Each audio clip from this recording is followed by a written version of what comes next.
Señor mi Dios, ya no quiero ser igual. Renuévame, Señor mi Dios, pon en mí tu corazón.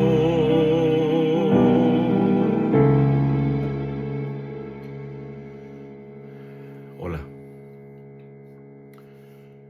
¿Cuántas veces le hemos pedido al Señor que renueve nuestras vidas? Después de que le hemos conocido, es obvio que en algún momento hemos vuelto a equivocarnos, a errar en el blanco, hemos vuelto a pecar y hemos tenido que recurrir a Él para que nos perdone, nos restaure, nos dé una nueva oportunidad y que su misericordia nos restaure en el lugar de hijos de Dios.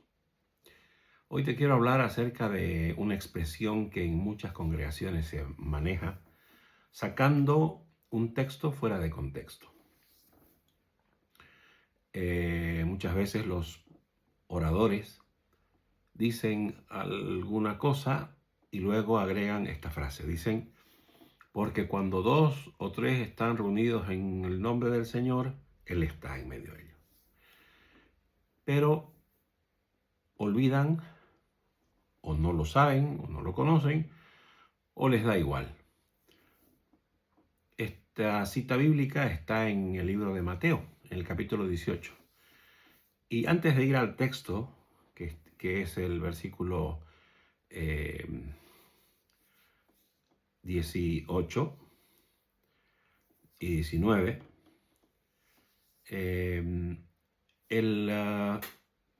desenlace en esos dos versículos empieza en el versículo 1, cuando los discípulos dice que le preguntan esto, dice así la escritura.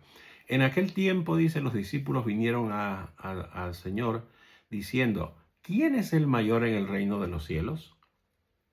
¿Y qué respondió el Mesías? La pregunta era que ellos querían saber quién es mayor. O sea, yo soy mayor que fulano, que sutano, que perengano. Ellos lo que les interesaba era saber quién iba a ser el de mayor rango. Y entonces el Señor, en lugar de darles una respuesta directa, llama a un niño, ¿no? Primera cosa que hace. Y les empieza a explicar de que tenemos que volvernos como niños para entrar en el reino de los cielos. Luego les dice, usando la misma figura del niño, que tenemos que humillarnos como Él. Y si lo hacemos, dice, seremos mayor en el reino, humillándonos como un niño. Y agrega y dice que el que recibe a un niño, recibe a Él. La segunda parte cambia un poco y empieza a hablar ya de los tropiezos.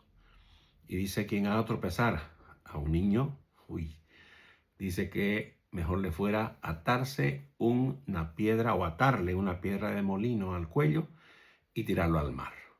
Así de grave. Y él explica, ¿no?, que tropiezos van a haber, como decía al principio, que nos hemos equivocado muchas veces. Pero el Señor agrega y dice, pero ay, dice, de aquel por el que vienen los tropiezos. Y luego menciona una situación que en muchos casos ha sido malinterpretada, que dice, si tu mano, tu pie o tu ojo te hacen caer, córtatelos.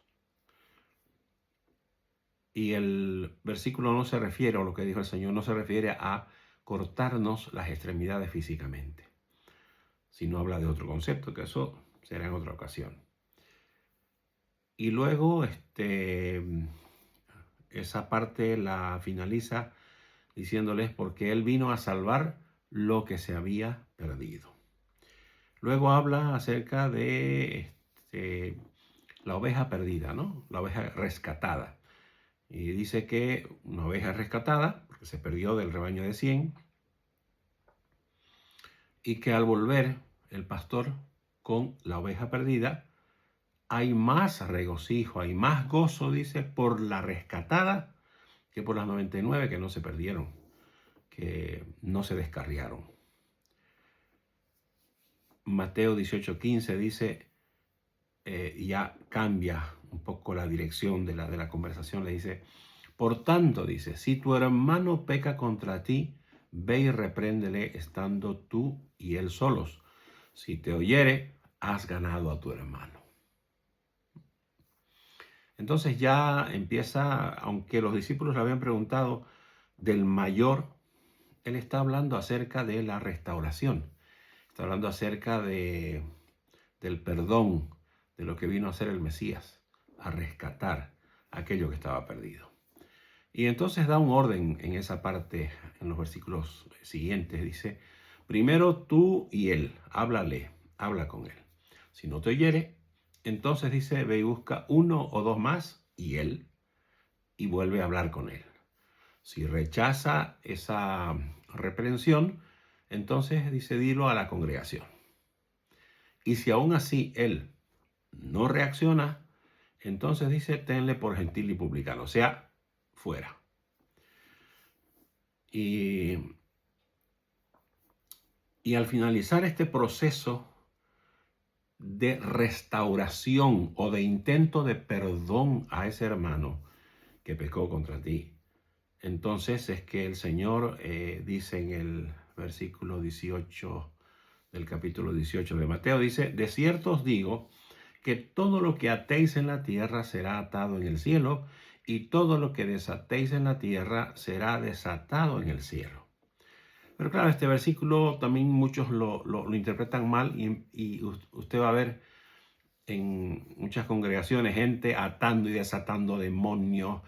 Pero lo que el Señor aquí está relatando no es una acción de atar y desatar demonios, de atar y desatar bendiciones, de atar y desatar enfermedades, de atar y desatar muerte. No, no, no. Está hablando acerca de atar y desatar perdón, de seguir un proceso para perdonar, para restaurar al hermano que se perdió, como que fuera esa oveja perdida. El 19 dice, otra vez os digo, que si dos de vosotros se pusieren de acuerdo en la tierra acerca de cualquier cosa que pidieren, les será hecho por mi palabra que está, por mi Padre que está en los cielos. Entonces, él lo que está diciendo es que el propósito de reunirse, en este caso, es un propósito no de adoración o de alabanza, ¿no? Sino es un propósito, digamos, de restauración. Entonces, cuando dice, si dos de vosotros se pusieren de acuerdo, está hablando acerca del tema que está hablando el contexto. Luego termina y dice en el versículo 20, dice, porque donde están dos o tres congregados en mi nombre, allí estoy yo en medio de ellos. Entonces, si nosotros nos olvidamos del contexto que viene ese versículo, claro, lo vamos a interpretar como se nos antoje, como nos convenga, como mejor nos parezca. Pero la palabra de Dios no se interpreta de esa manera. La palabra de Dios tenemos que usarla como Él estableció, en ese orden, en ese contexto. Los versículos sacados de contexto dan una mala enseñanza.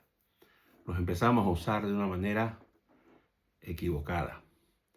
Y entonces culmina la enseñanza en el versículo 21, porque Pedro se le acerca y le dice, Señor.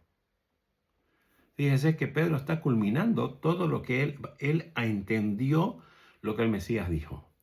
Y entonces se le acerca al Señor y le dice, ¿cuántas veces perdonaré a mi hermano que peque contra mí? Hasta 7. Pedro entendió lo que el Señor les estaba queriendo decir. La pregunta inicial fue, ¿quién es el mayor en el reino de los cielos? Y entonces el Señor nos está dando una explicación aquí clara de que el mayor en el reino de los cielos es el que perdona. Es el que busca la restauración aún de aquel que me ofendió. Es el que busca la reconciliación, no solo de esa persona que me ofendió conmigo, sino sobre todo de que a esa persona que se desvió en una parte del camino y me ofendió, es el Mesías el que quiere que sea restaurada. Es la oveja que se descarrió. Tú y yo de repente no nos descarriamos porque Él fue el que nos ofendió. Nosotros permanecimos en el redil. Pero la voluntad del Señor, ¿cuál es? Es restaurar esa oveja que se perdió. Y te vuelvo a recordar, el versículo dice que hay más gozo en una oveja restaurada, en una oveja rescatada, en una oveja perdonada, en una oveja que vuelve al camino del Señor, que en 99 que no se descarriaron. Ahí hay más gozo. Entonces no te olvides, cuando 2 o 3 están reunidos en el nombre del Señor, no es porque se reunieron para cantar, para alabar, para, qué sé yo, una serie de cosas. No, no, no. Está hablando acerca de el propósito para el cual Él vino. Él vino a salvar lo que se había perdido. Y si tú te pones en esa intención, en esa línea, te diriges tratando de restaurar y de rescatar a aquel que se perdió, aún ofendiéndote, tú estás cumpliendo el propósito para lo cual el Señor vino. Y entonces, en ese propósito, cuando 2 o 3 se reúnen en su nombre para hacer lo que Él vino a hacer, es que Él va a estar en medio de ellos. Y si nosotros desatamos a esa persona en ese proceso que Él estableció en su palabra, esa persona será desatada.